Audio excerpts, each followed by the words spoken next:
Well, hello. Um, I think this is going to be part two of my talk on mental distancing. I just want to note that as I'm speaking this, there is a raging thunderstorm going on outside here in Boise, Idaho. It's actually quite wonderful. So last time, when I was talking about mental distancing, the key point I was making in that video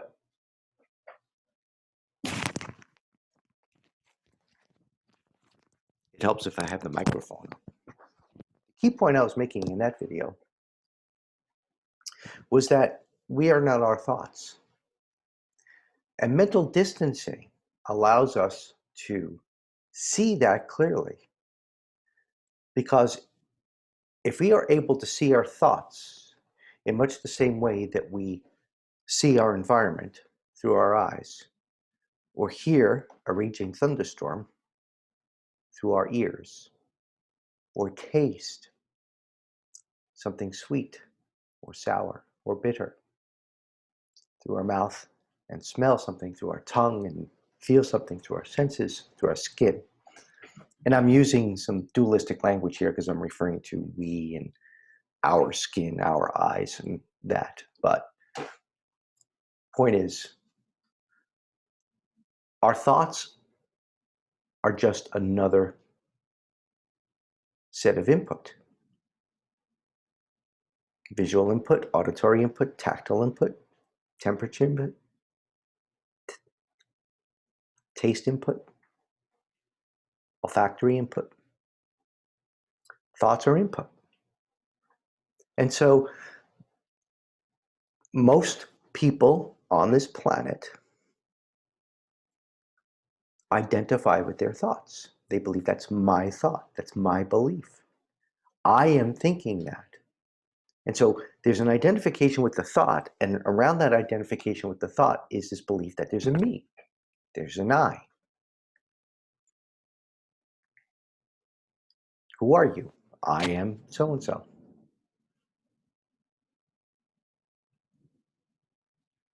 And these thoughts include thoughts about self, positive or negative, thoughts about the roles that we inhabit, our occupations, our relationships, roles as son and daughter, as parent, as husband, as wife, as girlfriend, boyfriend, as spouse, our roles in terms of the activities in which we engage in the environment, your political affiliations, your religious affiliations.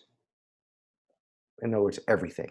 Everything that, and I'm pointing to my head here, but I did that last time too, and I made the point that are our thoughts really in our head? They kind of seem like they're in our head, but can you find them?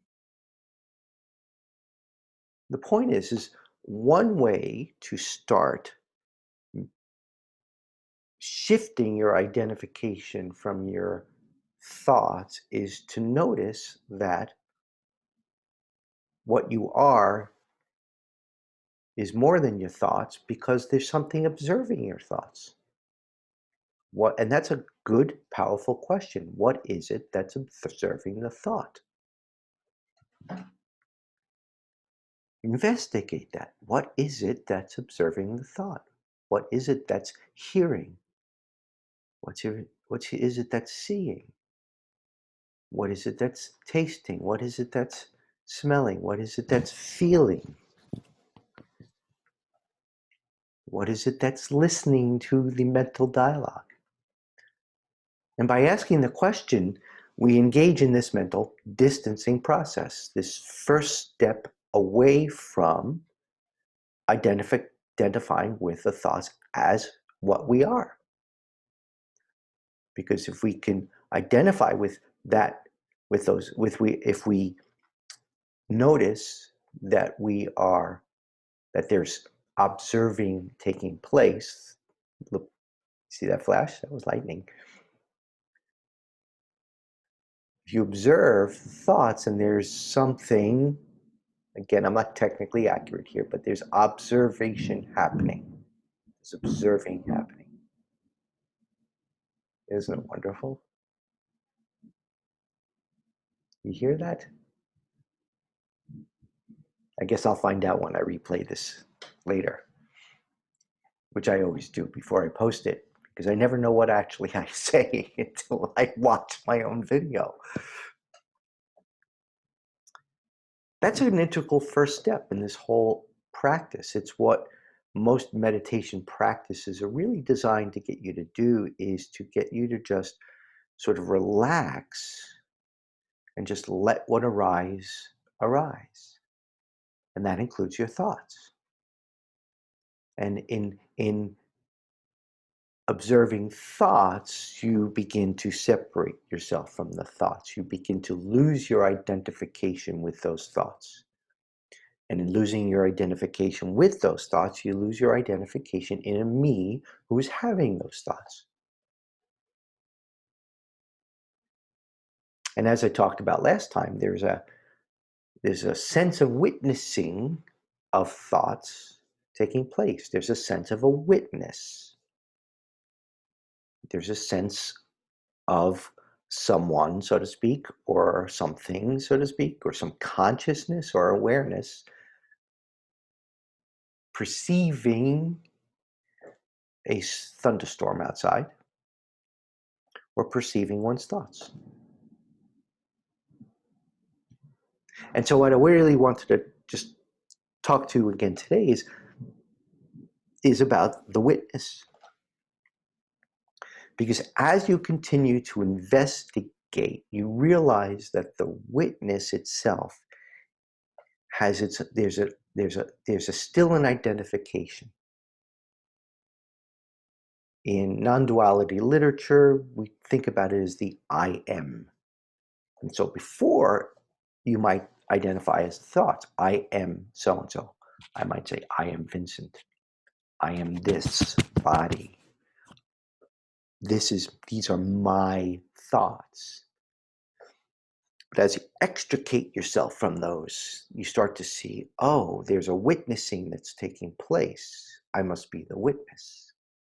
And that's the next trap. And then it's the next area of investigation. What is that witness? Are you really that witness? Is there an I there? In non-dual literature, it's the I am. Right? I have a book that's called I is the Door. I is the door. And investigating that I, that sense of I, which again is sort of a step back from the sense of me, that sense of I is the door to awakening. It's the realization that, oh, even this I, this witness, this witnessing consciousness, this awareness is a thought. That is still a thought. And so mental distancing here is a little bit more advanced, but it is a distancing from the witness. Now, who's distancing from the witness? No one. Does distancing happen? Yes. How does it happen? Pay attention. Who's paying attention? I don't know. This is all part of the investigation. We can go round and round. It's very paradoxical in its nature. We kind of use the mind, use our awareness, use our attention to investigate our own mind, our own awareness, our own attention. What's happening? Is anything happening? If so, to whom? Oh, me. That's the first step. Get past the me, then you say, well, there's an I here. There's a sense of I. I know that I am. I am that I am. Popeye said that, didn't he? I am that I am. I think God said that supposedly in the Bible. I'm not a biblical scholar, so I don't know. But I know Popeye said it. I am that I am. I am that I am. What is this I? There's a sense of I. There's a sense of locality. There's a sense of ownership over. There's just a sense of ownership. And the trap there is that immediately leads back to the me. Me. So mental distancing here is looking at the witness, looking at the I, investigating the I. What am I? What am I? That's one of the best questions you could ask. What am I? And you could actually see the energetic pattern of the I. It arises moment by moment by moment by moment. It's part of this brain function. What allows us to interact with this perceived world of ours.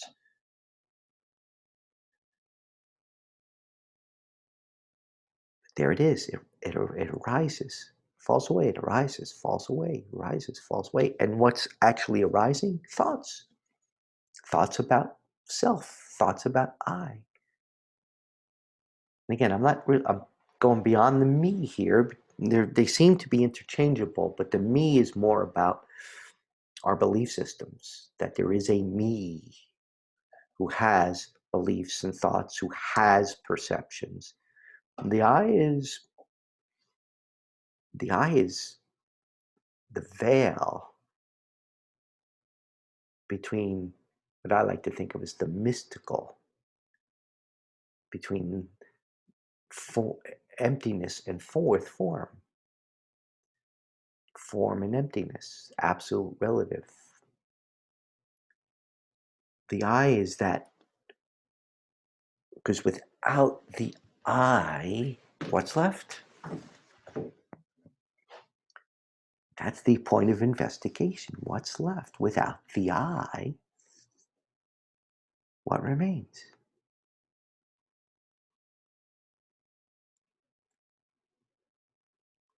Just stop for a moment. What's happening right now?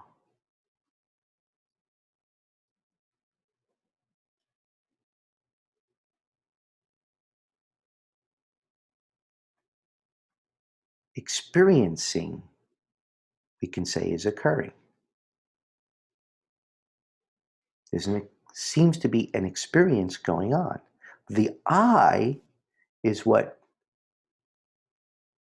creates the first sense of separation, that there's something having an experience. But what if you just drop the I? What's happening? We could say experiencing is happening. Happening is happening. Experiencing is experiencing. But now there's no ownership. Which is why, ultimately, the teachings always come back to just this. In Zen, a teacher might hit a stick. Just this. Or even hit the student. Whack! Is he being mean? No. Or she? No. Say, put your attention on what's happening right now. Because that's all that's happening right now. And then drop even the idea of attention. See, in the first mental distancing step, there's still a sense of you putting your attention on your thoughts. Mindfulness, in a sense, has come to be, as it's permeated our society, it has come to really be a me-focused activity. You need to be mindful. I must be mindful. I must be mindful when I wash the dishes or brush my teeth or sip coffee or do my work or pet the dog. No, my little lamp up there just died. You notice a little shade. But what really mindfulness is to be mindful of the mind. And who's being mindful of the mind? That's the real question.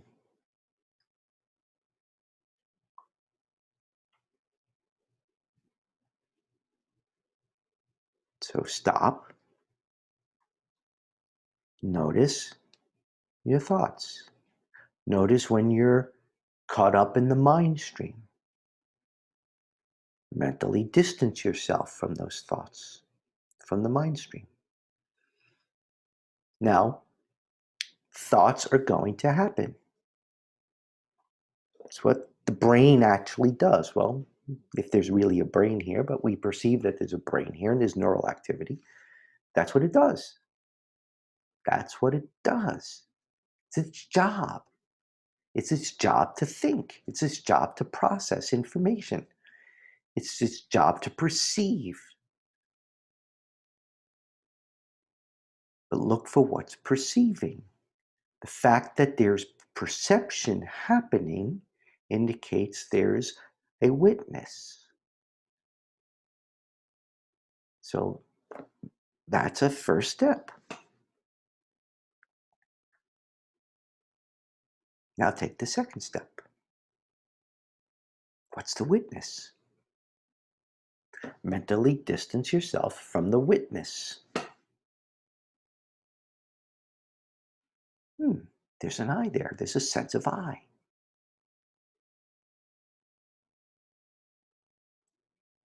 There's an energetic pattern independent of my beliefs and ideas about things, about who I am, that appears to be having these set of perceptions. So investigate that mentally. And I say mentally distance yourself. It's not something that just you can control. Yes, meditation is a practice. Who's practicing it? But when you sit down on the cushion or sit in a chair and take the opportunity to just turn your attention inward and look, ask yourself, what is it that's prior to even the idea of an I? What's prior to even the witness? Can you find what's prior to the witness?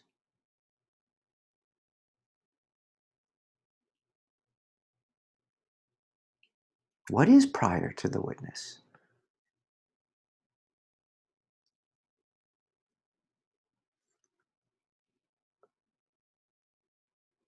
What we have here is you could say, well, there's a sense of being, there's a sense of existence, there's a sense of aliveness.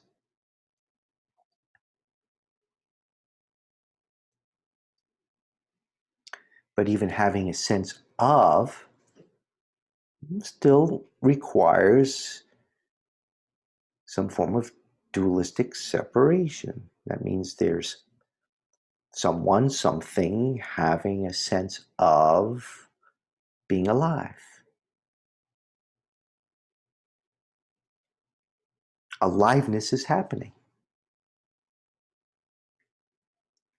Or at least it's being perceived that way, but who's perceiving?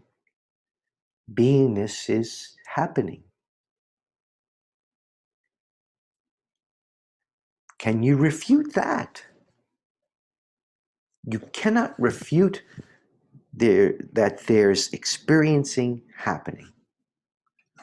Now I can come in and I attach labels. I could say there's a thunderstorm happening. And there's an apparent body that's hearing the thunderstorm. But, hold on a second. Delivery right in the middle of the storm.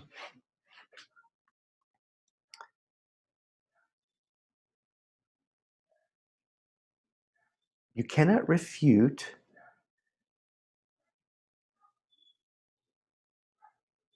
this. Try. Give me an example of not this. I'll sit here while you think of one. I can't think of one. I mean, I might be able to say, well,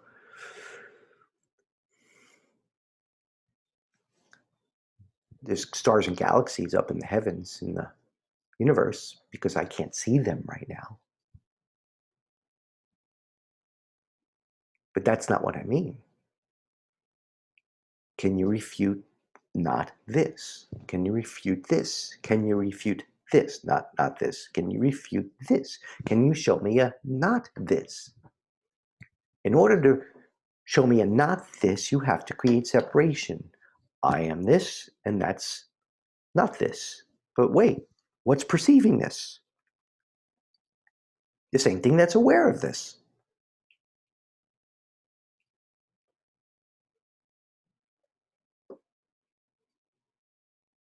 I think classes are a great metaphor. We put on these glasses so we can see better. Oh, what are these? These. This is this was once described to me by a Zen teacher of mine. He said, you know, our bodies are like spacesuits.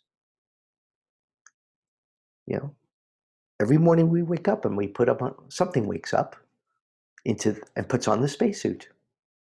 We don't know what that is. Suddenly there's a spacesuit. Oh, look. There's seeing, there's hearing, there's I'm alive. And that's the next thought. That's the I am alive. Well, if you didn't wake up, would you even know it? Would there be a you that would not know it? It's kind of like asking what's prior to birth. I don't know. What's after death? I don't know. Because the I doesn't exist. So how can there be an I that's before birth and after death? Because the I is dependent on this thing. In deep sleep. Do you know when you're in deep sleep? I don't. Go to sleep. You dream. Dream is not deep sleep. Wake up in the morning. Oh man, I had a great deep sleep. Now you might feel better physically because you've slept well. But man, boy, did I spend a great 4 hours in deep sleep. No. That's like saying, man, life before I was born was wonderful. What? Doesn't make sense.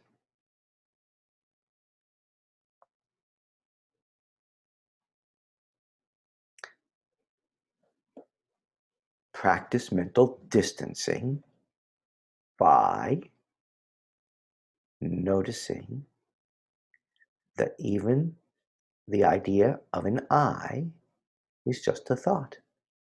Even the idea of a witness is just a thought. And that, my friends, can be transformative. Because now everything falls away. Oh my God. What's left? Just this. And I am that. If I'm now I reintroduce the I, now the I is no longer a localized sense of I, but it's whatever it is I am this. How can it not be that I am this? There is nothing but this, and that's what I am. And this includes everything, everything. But can you find that I? That's the paradox. There's no I. We say it's the nothing that contains everything. There's the nothing that is everything. Emptiness is form. That form includes you. And yet it's empty. And that's you. You're empty. And yet you're everything. You're your spouse. You're your neighbor. You're your pet. You're your boss. You're your subordinate. You are everybody on this planet. You are the insects on this planet. You are this planet. You are this universe. You are multiple universes. How far we can extend this, I have no idea. I like the analogy, though, that we are little pieces of the planet that are managed to somehow become self-aware and mobile. And our little sense of me tends to think of us, I am separate from the planet, so I can do whatever I want to this planet. I can do whatever I want to other people. Wait a minute.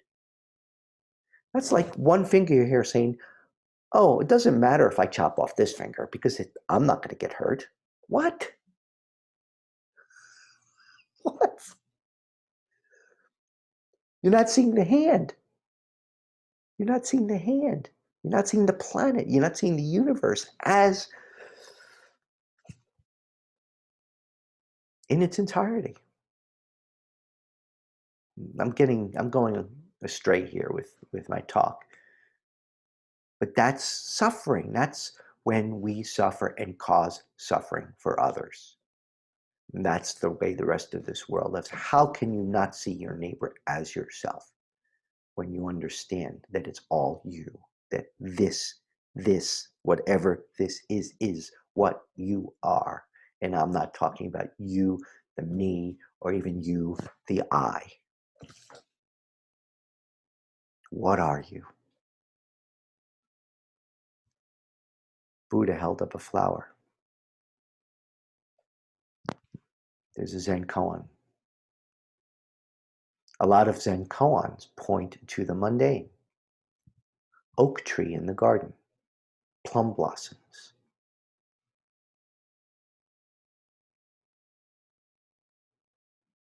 I'm going to save that for part 3 because I think there's a really useful part 3 to this. Something that I've had in my mind is a discussion of a book title working titles, The Mystical, the Mythical, and the Mundane. The mystical, the mythical, and the mundane. And I think I'll talk about what is this? What is the mystical? What are mystical experiences?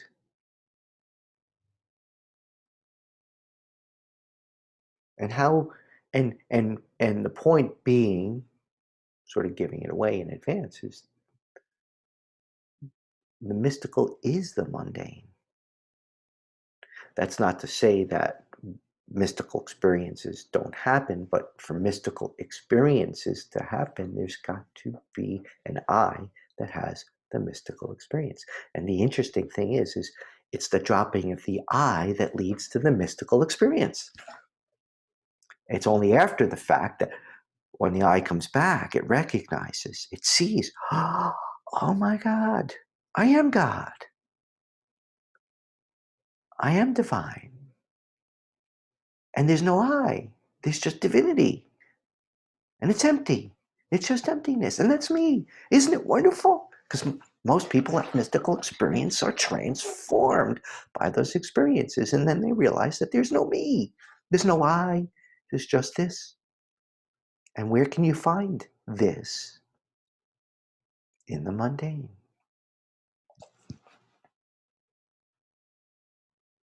I'm going to stop there. I want to save that for a third talk. So practice mental distancing. As you're practicing physical distancing or social distancing, practice mental distancing. That is your way through life, your way through anything. Here, I'll end with this. I've been watching a show called something Elsewhere. Oh, I'm blanking on the name of the show. There's a wonderful phrase in the name of the show. I'll remember it for the next time.